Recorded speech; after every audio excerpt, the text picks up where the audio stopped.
दोस्तों 16 दिसंबर 2012 की सर्द अंधेरी रात में देश की राजधानी दिल्ली में एक ऐसी वारदात हुई जिसे सुनकर आज भी लोग सिहर उठते हैं और उनकी आंखें आंसुओं से भर जाती हैं।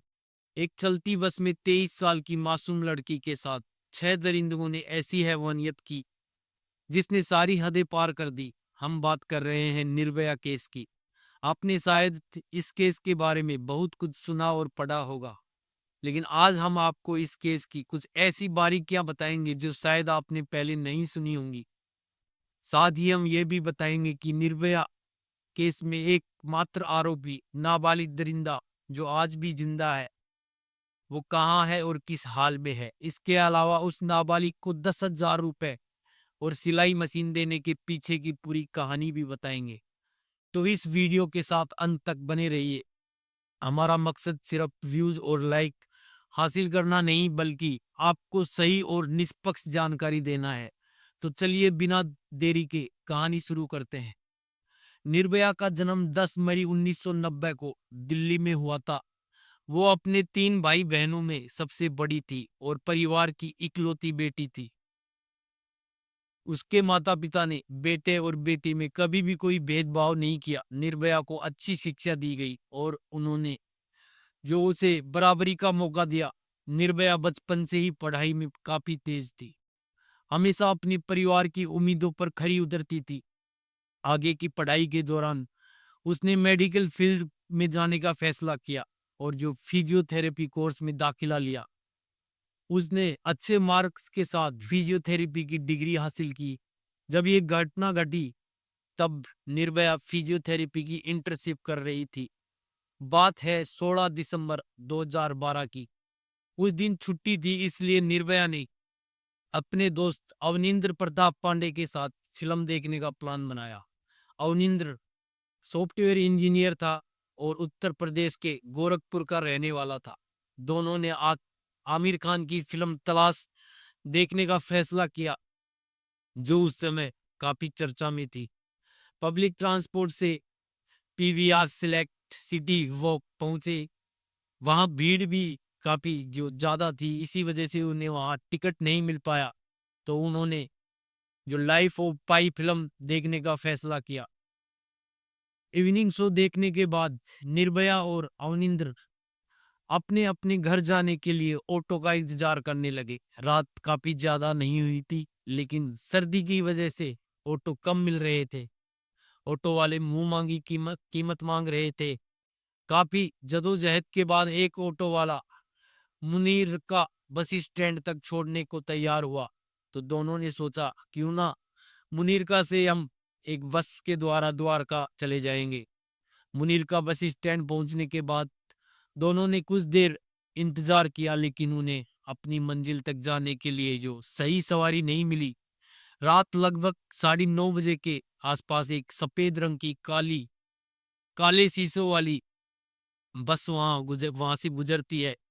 बस के गेट से एक लड़का चिल्लाता हुआ पूछता है, कहाँ जाना है? निर्भया के दोस्त ने जवाब दिया कि द्वारका जाना है। बस वाला बोला कि हम भी वहीं जा रहे हैं। इसके बाद निर्भया और जो उसका दोस्त था वो दोनों बस में बैठ जाते हैं। बस के अंदर जाने पर उन्होंने देखा कि 3 और सवारियां थी। इससे वो निश्चित होकर बस में बैठ गए। बस में जो मौजूद एक लड़के ने मुनीरका से द्वारका तक के लिए 10-10 रुपए लिए।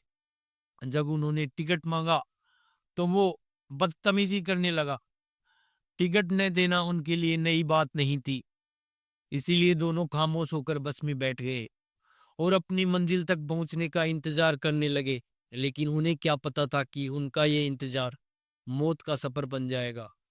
कुछ देर तक बस अपने रास्ते पर चलती रही, लेकिन थोड़ी देर बाद ड्राइवर ने बस को निर्धारित रास्ते से हटाकर दूसरे रास्ते पर मोड़ दिया। ये बात समझते ही निर्भया का दोस्त तुरंत बस में जो मौजूद लोग थे उनसे सवाल करने लगा।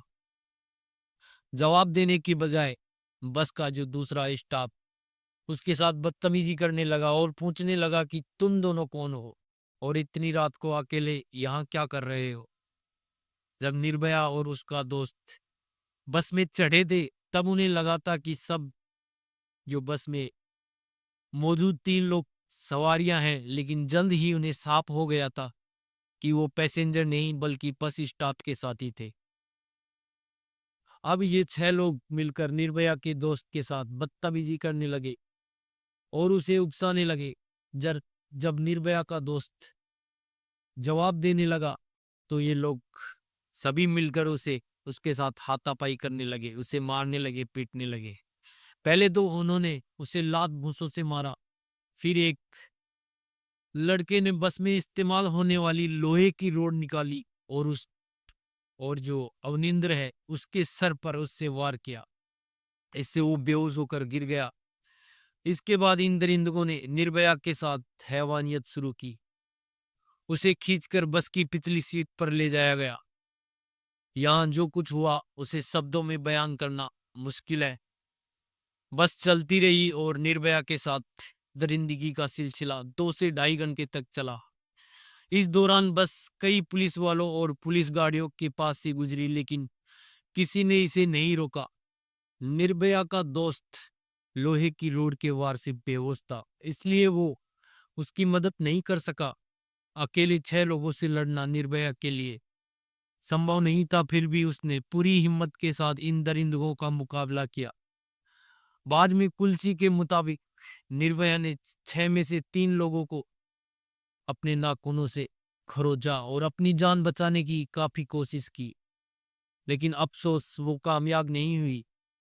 जब इन दरिंदों का मन भर गया तो उन्होंने निर्भया और जो उसके दोस्त को बस से बाहर फेंक दिया और एक एक्सीडेंट का जो रूट देने की कोशिश की। इसके पहले उन्होंने निर्भया के दोस्त के सिर पर दोबारा लोहे की रोड से वार किया। दोनों के कपड़े उतार दिए गए और उनके मोबाइल समेत सारा सामान उनसे छीन लिया गया। रात के लगभग 11 बजे थे। इन दरिंदों ने निर्भया की दोस्त की जान लेने की पूरी कोशिश की, लेकिन वो बच गया। बस से फेंके जाने के बाद अवनिंद्र को थोड़ा होश था और उसने लोगों से मदद मांगने की गुहार लगाई, लेकिन काफी लोग उसे नजरअंदाज करते गए और चले गए। लेकिन एक अनजान व्यक्ति ने पुलिस को फोन किया और थोड़ी देर बाद पुलिस मौके पर पहुंची।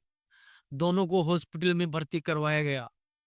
निर्भया के साथ हुई बर्बरता का अंदाजा इस बात से लगाया जा सकता है कि जो उसकी आंतें बाहर निकल चुकी थी, खून बह रहा था, शरीर चूर चूर हो चुका था और उसके शरीर में लोहे की रोड डाली गई थी। उसकी जो हालत देखकर तुरंत इलाज शुरू किया।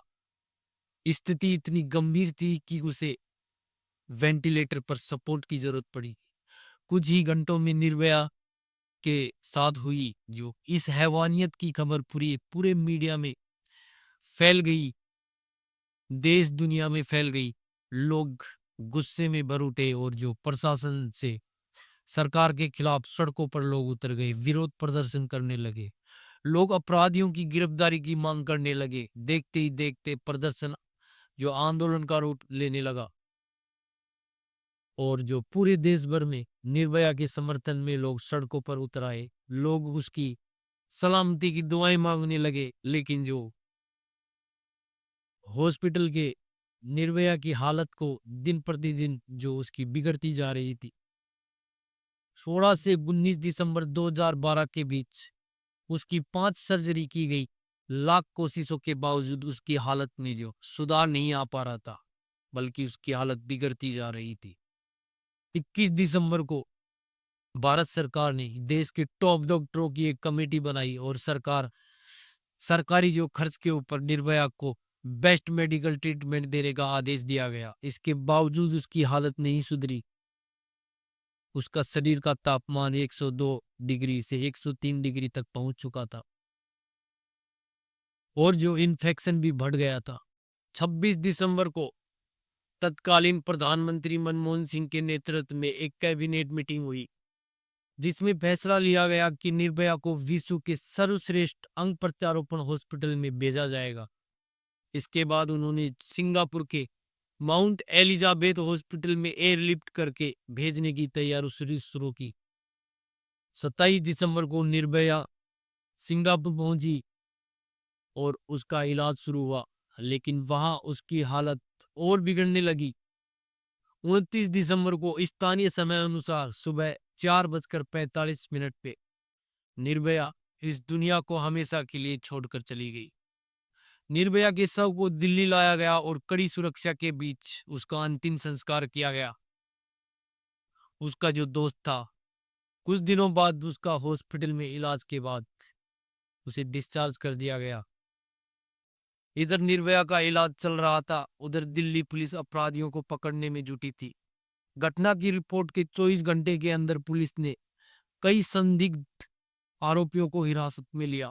सीसीटीवी की मदद ली गई। सीसीटीवी की मदद से जो बस की पहचान की गई और सबसे पहले जो बस का ड्राइवर था राम सिंह, उसे गिरफ्तार किया गया। राम सिंह के बयान के आधार पर एक एक करके 6 अपराधियों को गिरफ्तार किया गया। गिरफ्तार अपराधियों में शामिल थे राम सिंह 30 साल का बस ड्राइवर, मुकेश सिंह 26 साल का राजस्थान का रहने वाला, विनय शर्मा 20 साल का assistant gym trainer, Pawan Gupta 19 साल का फल बेचने वाला, मोहम्मद अफरोज 17 साल का जो कुछ ही महीनों में नाबालिग होने वाला था, अक्षय ठाकुर 28 साल का बिहार के औरंगाबाद का रहने वाला। ये सभी अलग अलग पृष्ठभूमि से थे और इनकी दोस्ती कुछ ही दिन पहले हुई थी। घटना वाली रात ये लोग पार्टी करने के मूड में थे। इन्होंने बस में शराब और खाना भरा और शिकार की तलाश में निकल पड़े। कम लोग जानते होंगे कि निर्भया से पहले इन लोगों ने 35 साल के रमाधीर सिंह नाम के एक कोऑपरेटर को बस में बिठाया, उससे पैसे मांगे, उसका मोबाइल लूटकर उसे उतार दिया गया। रमाधीर ने इसकी शिकायत पास के जो पुलिस स्टेशन में की, लेकिन पुलिस ने उसकी शिकायत को कोई गंभीरता से नहीं लिया। उस समय अगर कार्रवाई होती तो शायद ये हादसा टल सकता था। गिरफ्तारी के बाद आइडेंटिफिकेशन परेड कराई गई। निर्भया के दोस्त ने 6 आरोपियों की पहचान कर ली। इसके बाद जो बलात्कार, हत्या समेत कई गंभीर धाराओं के तहत मामला दर्ज हुआ और कार्रवाई शुरू हुई। 11 मई 2013 को मुख्य आरोपी राम सिंह ने तिहाड़ जेल में आत्महत्या कर ली।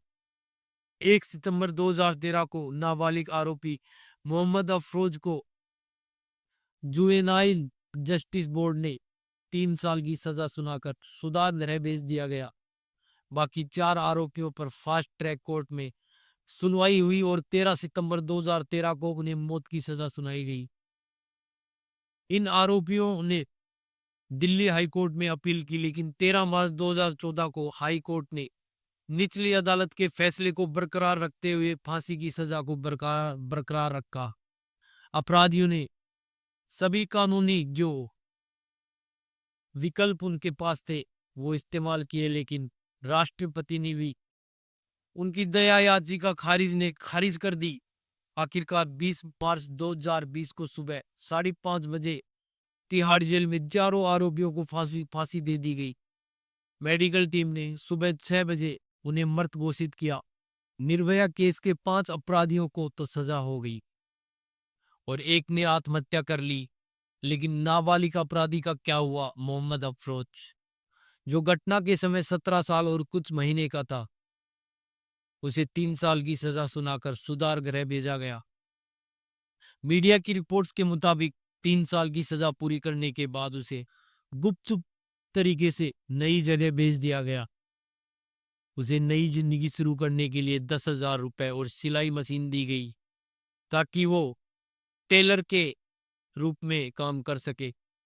अफरोज अब कहाँ है इसकी आधिकारिक जानकारी किसी को नहीं है, क्योंकि कानून के मुताबिक अपराधी की सुरक्षा भी सरकार की जिम्मेदारी है। जुवेनाइल जस्टिस एक्ट 2014 के अनुसार नाबालिग अपराधी की सजा पूरी होने के बाद उसके पुनर्वास की जिम्मेदारी राज्य सरकार की होती है।